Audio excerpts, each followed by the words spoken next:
Dans un monde où le dépassement de soi est devenu un mode de vie, le CrossFit, né dans les années 2000, s'est imposé comme l'un des entraînements les plus populaires.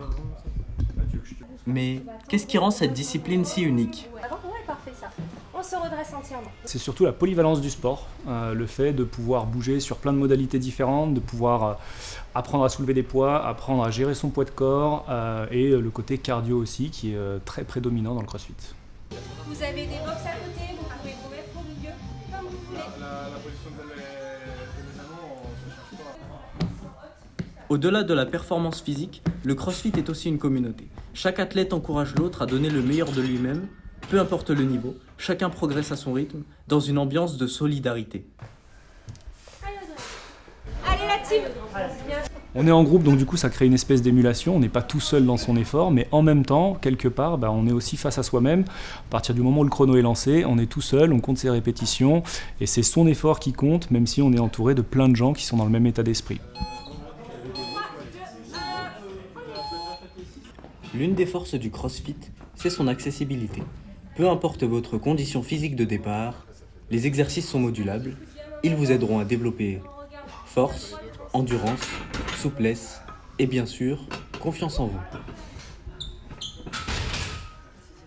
Ça commence à chauffer là. On va essayer avec des débutants d'abord de se concentrer sur la mécanique.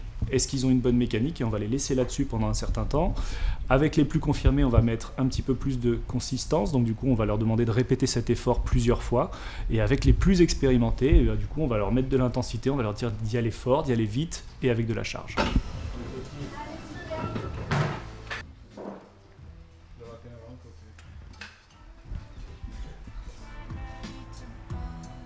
Chaque box va créer des événements, que ce soit des événements sportifs ou même des fois des apéros, des fois des soirées, etc., qui vont faire qu'on va très rapidement créer du lien avec beaucoup de monde dans la salle.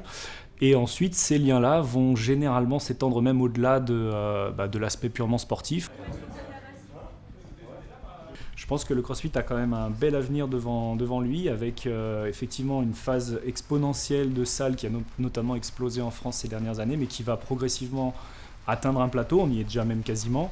Par contre, je pense que ce plateau va rester, progresser doucement et petit à petit, on va très certainement arriver sur quelque chose de très institutionnalisé avec le CrossFit comme base du fitness en Europe et dans le monde.